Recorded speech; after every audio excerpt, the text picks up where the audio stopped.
kami akan melaksanakan presentasi untuk tugas geografi kami mengenai dinamika kependudukan di Indonesia. Di sini saya sendiri Albert Wijaya dan juga teman-teman saya.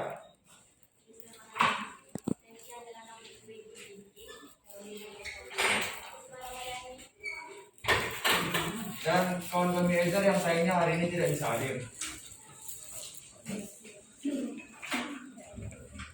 Baiklah, di sini kami akan menerangkan materi kami dalam berbagai bab. Namun pada bab pertama, saya akan menyerahkan bab ini kepada Yesda. Apa sih kira-kira pengertian kepadatan penduduk? Kepadatan penduduk merupakan banyaknya orang atau penduduk dalam persatuan wilayah. Nah, bisa kita lihat pada slide bahwa Pulau Jawa menempati peringkat pertama dalam tingkat kepadatan penduduk Indonesia yang lebih dari 50% penduduk, yaitu sekitar 55,94%. Sedangkan daerah yang tingkat kependudukan ini yang terbesar yaitu daerah Maluku yang hanya sekitar 1,17% berdasarkan populasi masyarakat Indonesia tahun 2020. Mungkin kalian akan bertanya, mengapa bisa penduduk Indonesia tidak merata? Ada yang padat dan ada yang sepi penduduknya. Hari ini akan dijelaskan oleh Tessa. Saya akan menyebabkan faktor yang menyebabkan kepadatan penduduk. Pertama, yaitu faktor pertumbuhan penduduk yang cenderung tinggi. Hal ini disebabkan oleh angka kelahiran yang tinggi atau migrasi masuk yang tinggi menjadi padatnya penduduk di suatu wilayah.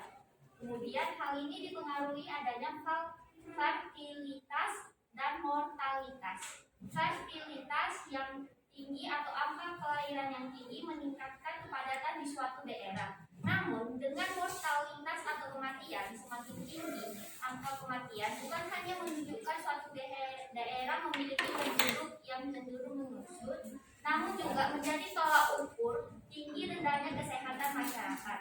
Kemudian lapangan pekerjaan. Lapangan pekerjaan merupakan alasan dari banyak penduduk yang berpindah ke suatu tempat. Karena pekerjaan merupakan hal utama yang diperlukan penduduk dalam memenuhi kebutuhan hidupnya. Oleh karena itu, umumnya tempat yang diasumsikan memiliki lapangan pekerjaan yang besar seperti kota akan cenderung lebih padat. Penyebab padatnya penduduk di suatu wilayah juga dikelompokkan dalam faktor fisiografis, ekonomi, dan sosial budaya. Pada faktor fisiografis, masyarakat cenderung akan menetap di suatu wilayah yang sumber dayanya mencukupi. Seperti kita lihat pada slide sebelumnya bahwa Pulau Jawa menjadi pulau terpadat di Indonesia karena Pulau Jawa memiliki kesuburan tanah yang tinggi sehingga cocok dijadikan lahan pertanian. Kedua, faktor ekonomi. Masyarakat cenderung akan mendatangi wilayah dengan ketersediaan pekerjaan dan upah yang relatif tinggi. Pada slide berikutnya kita lihat juga bahwa Pulau Jawa adalah pulau yang memiliki kepadatan penduduk yang tinggi karena Pulau Jawa menjadi pusat pemerintahan, pusat perdagangan, dan pusat administrasi Indonesia. Nah, kalau dilihat dari sisi sosial budayanya, masyarakat akan pindah ke tempat dengan kondisi lingkungan yang aman, kondusif, menarik, dan modern. Kalau kita lihat bahwa Pulau Jawa merupakan pulau yang memiliki fasilitas yang lebih lengkap dari pulau-pulau lainnya, dan di Pulau Jawa juga terdapat banyak universitas ternama seperti ITB, UI, UGM, UNPAD, UNDIR. Hal ini yang mendorong masyarakat Indonesia untuk pindah dari pulau lain ke Pulau Jawa. Demikian penjelasan saya. Selanjutnya akan membahas mengenai rumus menghitung kepadatan penduduk yang dijelaskan oleh Albert.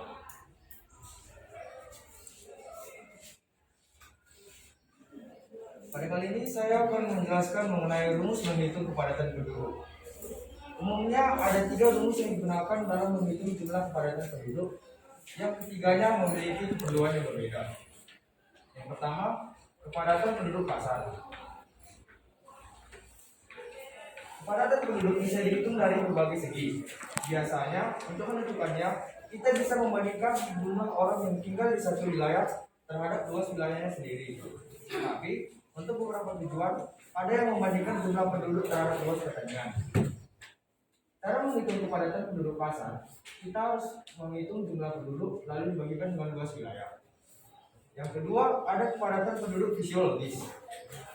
Hal ini tentang menghitung tingkat padat penduduk dengan perbandingan luas wilayah dengan membandingkan jumlah penduduk dengan luas wilayah pertaniannya. Rumus ini digunakan untuk menghitung berapakah jumlah penduduk per luas wilayah pertanian. Yang ketiga, ada kepadatan penduduk agraris.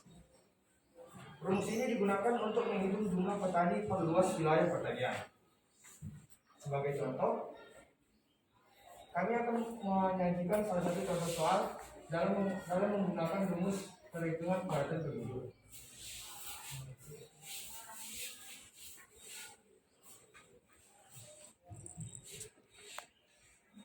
Dari soal dapat kita ketahui bahwasanya Tambora merupakan wilayah terbarat di Jakarta.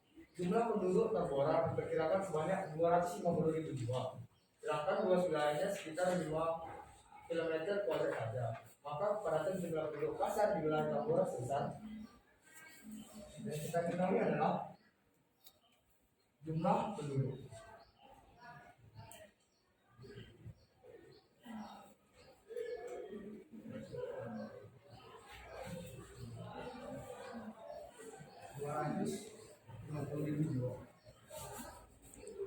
Orang.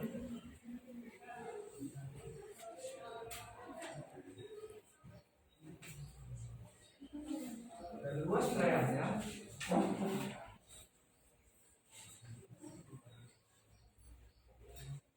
hanya sebesar 5 km persegi.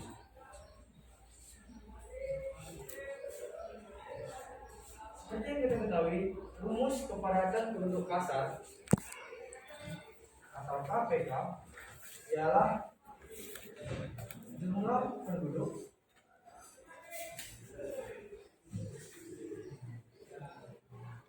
dibagikan dengan luas wilayah.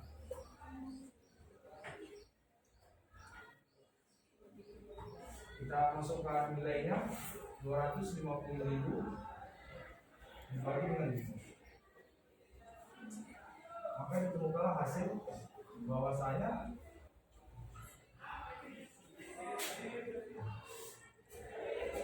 dalam setiap kilometer persegi wilayah tersebut memiliki 50.000 jiwa yang tinggal di sana. Oke, Sekian bagus. penjelasan singkat dari saya. Selanjutnya akan dijelaskan oleh Carolina.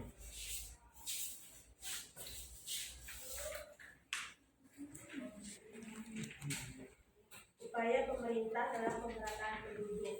Yang pertama, pemerataan pembangunan infrastruktur.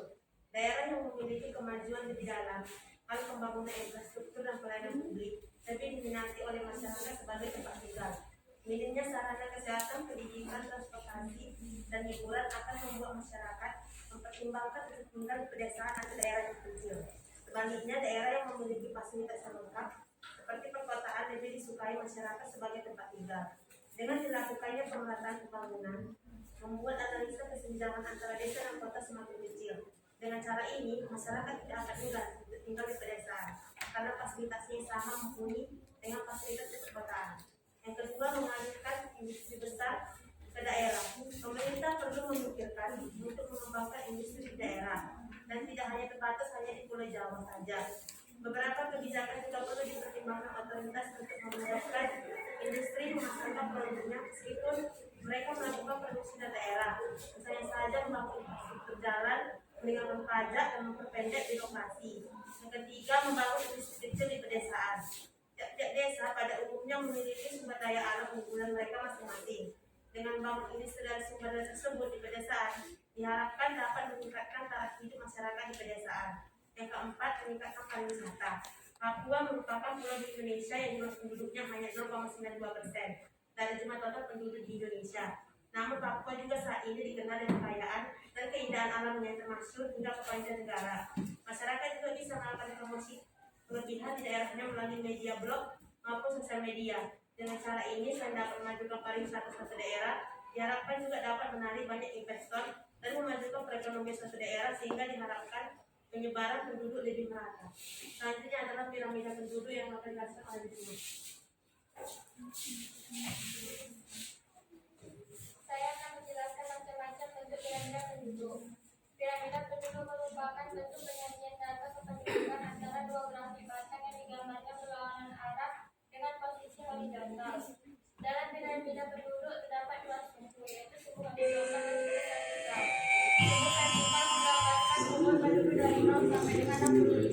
dengan interval 1 sampai 65 menit. Sedangkan sebuah data menggambarkan jumlah penduduk baik absolut maupun relatif dalam skala penduduk tertentu. Berdasarkan umur, jenis kelamin, dan karakteristik penduduk suatu daerah atau negara, terdapat 3 jenis piramida penduduk. 1. Piramida penduduk muda atau ekspansif. Sebagian besar penduduk berada dalam kelompok umur muda. Kondisi tersebut menggambarkan bahwa penduduk daerah tersebut sedang mengalami pertumbuhan.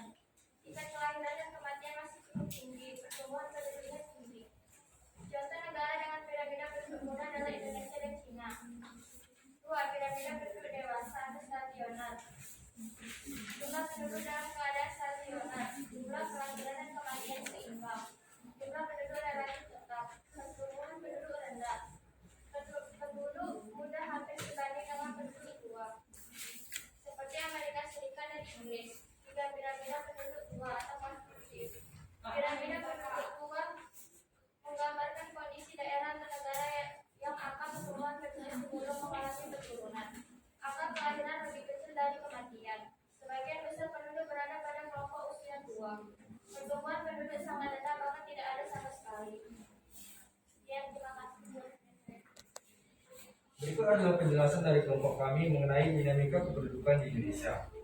Jika teman-teman ada pertanyaan, sekarang adalah waktunya bagi teman-teman untuk menyerahkan pertanyaan kepada kami.